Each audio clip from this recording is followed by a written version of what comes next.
Rakesh master గారి topic వచ్చింది కాబట్టి ఆయనకు మీరు ఏ స్థానం ఇస్తారు? అంటే గురువు ఓకే, అక్కడి నుంచే మీ కెరీర్ స్టార్ట్ అయింది. అవును. ఆయనకి ఎలాంటి స్థానం ఇస్తారు మీరు?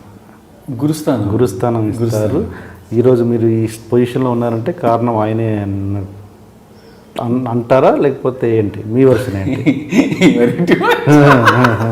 అది చెప్పండి, నాకు మీ వర్షన్ చెప్పండి అని అన్నది. అదేంటో చెప్పండి. ఆయన నా గురువు అండి. అంతవరకు గురువు అంటే రాకేష్ మాస్టర్ దగ్గరే చాలామంది శిష్యులు ఉన్నామండి. చాలామంది, నేను కానీ సత్య కానీ, ఇంకా ఆయన తిరుపతిలో ఉన్నప్పుడు కొన్ని వందల మంది, వేల మంది ఉన్నారు, ఇక్కడ ఉన్నారు. దాంట్లో మీరు ఒకరు. దాంట్లో నేను ఒకటి.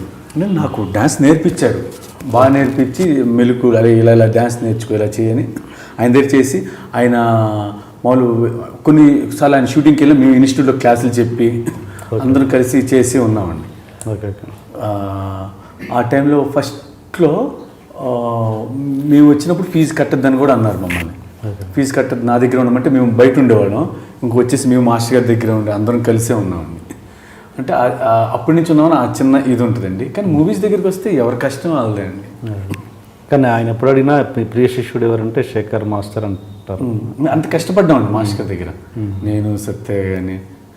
ఇప్పుడు నాకే ఉన్నారు గురువు అంటే ఇంకా ఆయన ఒక్కరే కదండి. ఇంకా మీరు ఇచ్చిన దీనికి ఏదైనా గురుదక్షిణ ఇచ్చారా? ఏదైనా ఇచ్చే ఉద్దేశం ఉందా? అంటే మనం ఇస్తా అనుకున్నా అది చెప్తే బాగోదండి. అది ఒకవేళ నేను ఇచ్చినా చెప్తే బాగోదండి. అది గురువు. అంటే ఆయన ఒక విషయంలో చిన్న అప్సెట్ అయినట్టున్నారు. ఖైదీ నెంబర్ 150 సినిమాకి మీరు ఆయనకి ఇంటిమేషన్ ఇవ్వలేదని ఆయన చాలా హర్ట్ అయ్యారంట. అది దాంట్లో అసలు ఏం జరిగింది? అంటే అప్పుడు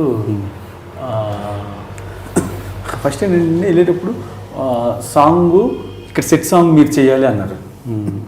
మళ్ళీ సెట్ సాంగ్ కాదు, ఫారెన్ సాంగ్ అని అన్నారు. మళ్ళీ ఏమన్నారు, ఫారెన్ 2 సాంగ్స్ మీరు చేయాలి అన్నారు.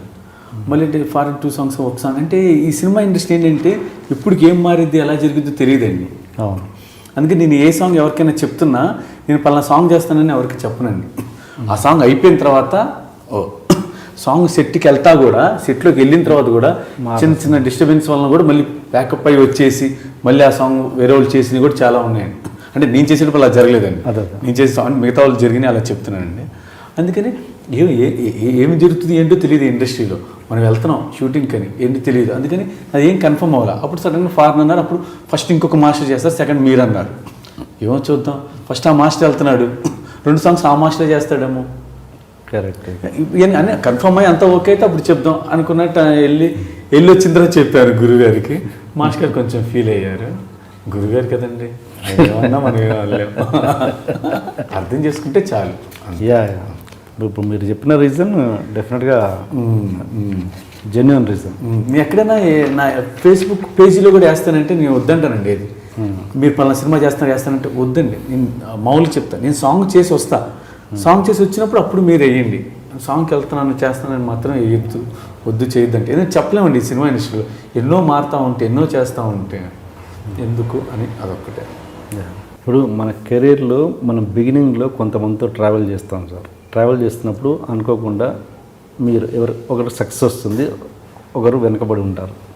సపోజ్ ఆ సక్సెస్ వచ్చిన వ్యక్తి మీరే అనుకుందాం. సక్సెస్ అయిన తర్వాత ఈ ట్రావెల్ చేసిన వ్యక్తులతోటి ఆటోమేటిక్గా ఒక గ్యాప్ వస్తుంది. ఎందుకంటే వాళ్ళు అదే పద్ధతిలో అదే రిలేషన్ మెయింటైన్ చేయడానికి ఇష్టపడతారు. బట్ ఈ సక్సెస్ అయిన వ్యక్తి మాత్రము ఆ రిలేషన్ని కంటిన్యూ చేయడానికి ఇష్టపడరంట. ఆ క్లోజ్నెస్ అంటే సపోజ్ పబ్లిక్గా ఒరే అనడము, లేదా అలాంటి చిన్న చిన్న రీజన్స్, ఆ గ్యాప్ అనేది ఆటోమేటిక్గా వస్తుందన్నమాట. అది మీరు మీ విషయంలో అదే ఏమైనా జరిగిందా? యాక్చువల్లీ ఏంటంటే నేనే కదా చాలామంది మాస్టర్ అని కదా ఇన్ని ఫిలిం పర్సనాలిటీస్లో ఎక్కువ జరుగుతుంది. అవునవును. ఏదైనా కొంతమంది ఫస్ట్ నేను ఒక డ్యాన్సర్ ఉన్నారండి. ఆ డ్యాన్సర్ నేను డ్యాన్సర్కి వచ్చినప్పుడు అన్న అంట. నేను అసిస్టెంట్ అయినప్పుడు అన్న, మాస్టర్ అయినప్పుడు అప్పుడు అన్న అనుకుంటే అప్పుడు పేరు పిలిచి సపోజ్ ఎవరో రాజు అనుకోండి, ఫస్ట్ రాజన్న రాజు ఇట్రా, రమణన్న రమణ ఇట్రా, రమణ తీస్తా. అది తప్పండి. అంటే నాకు తెలిసి ఏ విషయం దేంట్లో అయినా అది తప్పండి. మా మాస్టర్స్ కొంతమంది ఉన్నాం, ఎవరున్నా ఆ పొజిషన్లో ఉన్నప్పుడు నేను ఇప్పటికే అన్నానే అంట. ఆ పొజిషన్ ఫస్ట్ ఎవరిని ఎలా చూశాను ఎలా పిలిచాను అలాగే అని పిలుస్తాను. ఎందుకంటే తప్పే ఉందండి, అది అప్పటికీ నువ్వే మనిషివి, నువ్వు ఎదిగావు. నీ వ్యక్తిత్వం మారితే ఇంకేంటండి, నీ వ్యక్తిత్వం ఏంటి, ఫస్ట్ అప్పుడు గౌరవించు, అదే గౌరవించు, డబ్బు ఏం పోయిద్దా, ఆయన ఇంకా హ్యాపీ ఫీల్ అవుతారు కదా. ఓ అతను ఒక మంచి పొజిషన్లో ఉన్నా మిమ్మల్ని నన్ను అన్నా అని అన్నాడు, హ్యాపీ ఫీల్ అవుతారు అంతే. దానివల్ల మనకేం రాదు, మనమేం డబ్బులు పెట్టట్లేదు అంటే నేను అలా అనుకుంటానండి. ఇప్పుడు మీరు చెప్పింది రివర్స్ కేసు, నేను చెప్పింది ఏంటంటే మీతో ట్రావెల్ అయిన వాళ్ళు సపోజ్ ఒరే అనుకునే ఫ్రెండ్స్ మీరు సక్సెస్ అయ్యాక డాన్సర్ అన్నవాడు ఒరే శేఖర్ అన్నాడు అనుకోండి, అలా అంటారండి, అంటారు కానీ అదే ఉండదు. ఇప్పుడు ఏంటంటే కొంతమంది సెట్లో మళ్ళీ అనరు, సెట్లో అందరూ ఉంటారు కదా అనకుండా మళ్ళీ తర్వాత ఏంట్రా అంతే. నాతో నా అసిస్టెంట్గా ఇన్ఛార్జిగా ఉంటాడు సూర్య, ఆడు నన్ను బయట ఎరా అంటాడు, మళ్ళీ సెట్లో మాస్టర్ అని అంట. అంటే అలా నువ్వు అలా అను అని మనం చెప్పలా, వాళ్ళే దాన్ని బట్టి అలా చెప్తారు. ఫ్రెండ్స్ అప్పటికి అరే అనేవాళ్ళు ఇప్పుడు ఏంట్రా ఇంకా వేరే ఉంటాయిగా ఫ్రెండ్స్ లాంగ్వేజెస్ అలా పిలుస్తారు. అదేం లేదండి, అసలు ఫ్రెండ్స్ అన్నా ఫీల్ అవ్వమంటుంది.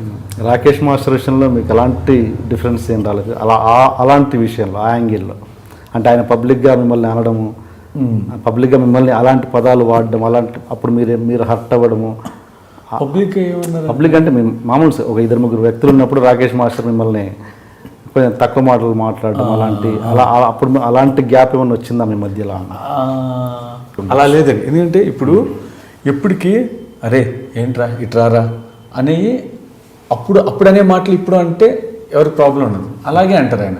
అలా కాకుండా వేరే వర్డ్స్ అప్పుడు నేను మాటలు ఇప్పుడు అప్పుడనే ఇప్పుడు అనకుండా వేరే మాటలు వేరే బ్యాడ్ వర్డ్స్ ఎవరైనా అన్నారనుకోండి, ఎవరైనా ఫీల్ అది కొంచెం బాధ అనిపిస్తుంది, అంతే బాధ అనిపిస్తుంది. అప్పుడు కూడా అలాగే అన్నారనుకోండి, ఇప్పుడు ఎలా అంటున్నారు అప్పుడు అలాగే అంటే అలవాటు అయిద్దేమో మనకి.